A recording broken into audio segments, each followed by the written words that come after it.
Media Mike Radio, the voice of the everyday citizen. Let's rock on the mic.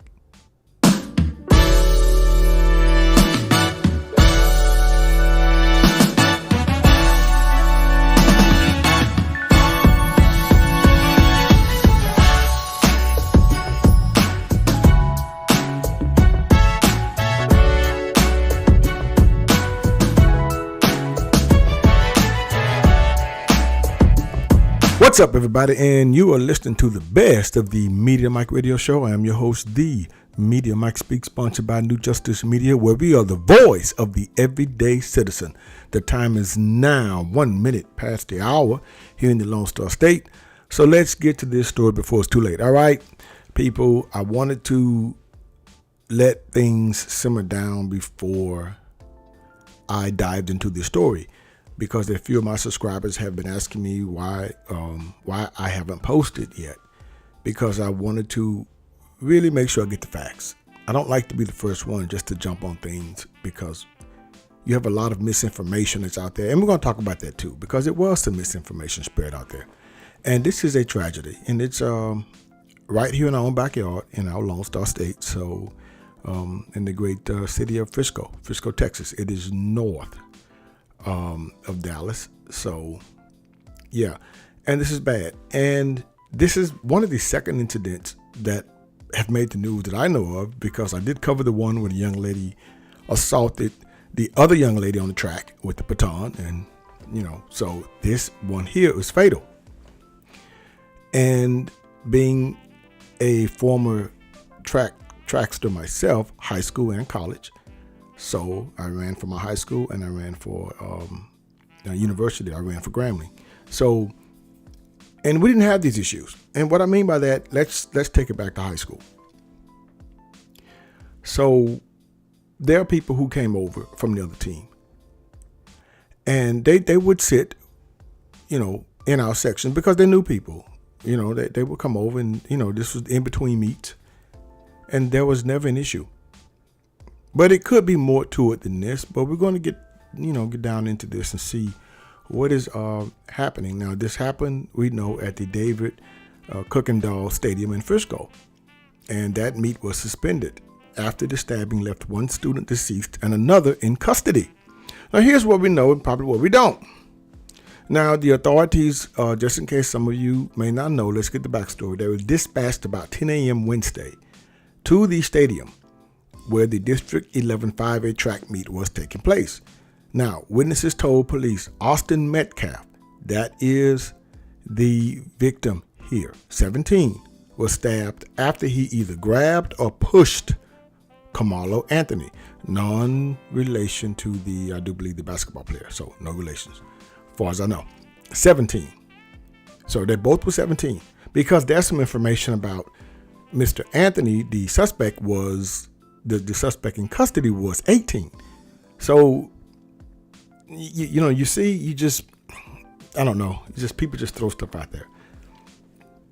And there was also things on, I guess, Facebook, TikTok. The young kids were saying Mr. Anthony's a known troublemaker, all this type of stuff. So I don't know.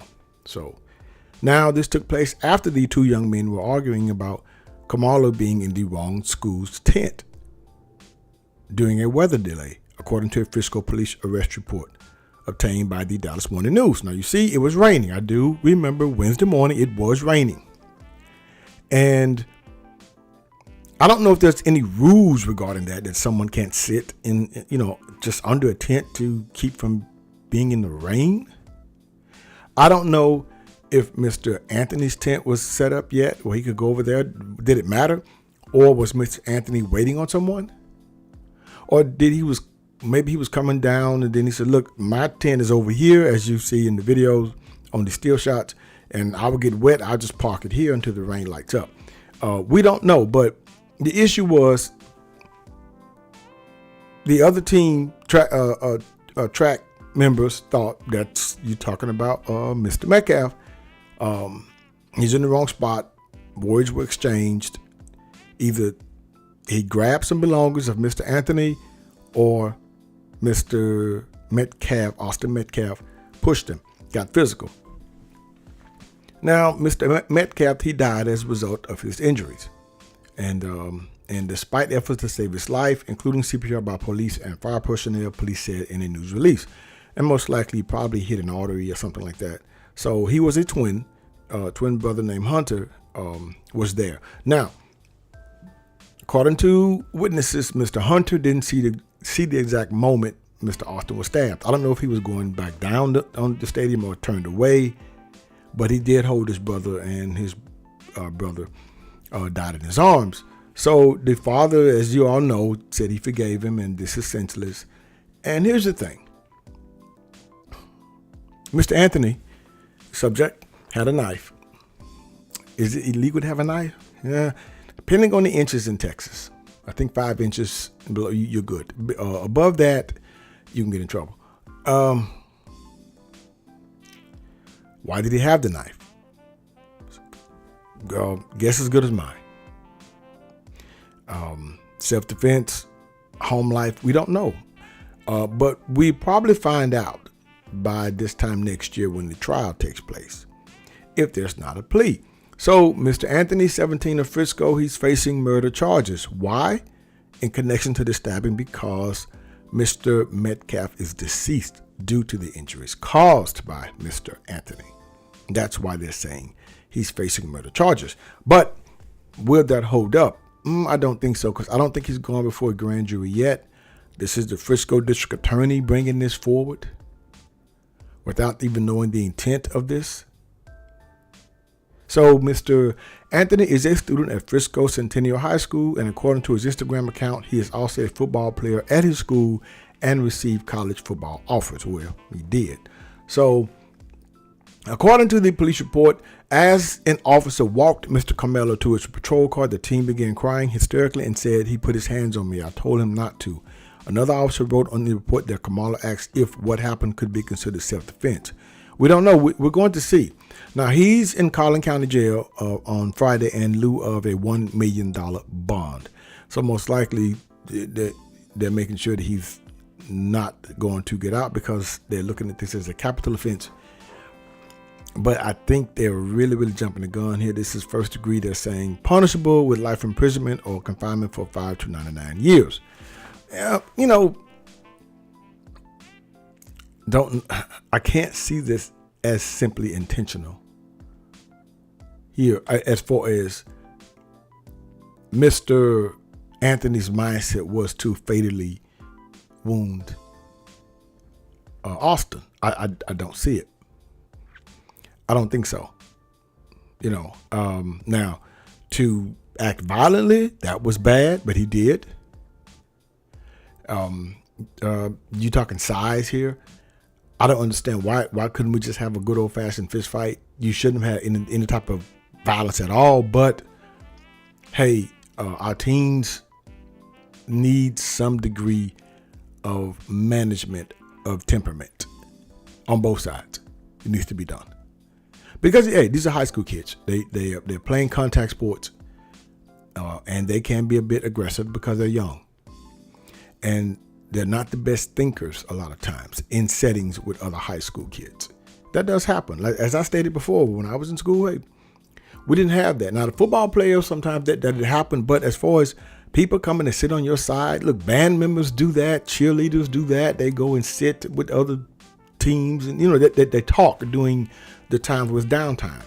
Could be halftime, could be when things are just kind of like mellowing out. They'll go over there and sit down and talk, and there was never any issues of what you're doing over in this section. So I think that's a big problem here that we need to actually discuss. That nobody's just coming over there just to take your stuff, or just, as I stated earlier, it was raining. I'm just going to sit and get out of the rain. I'm just going to chill here. I don't know Mr. Anthony's, we don't know his mindset yet. They're going to look at that. Now, the question is also, is more security added? Do we need more security? Probably, yeah.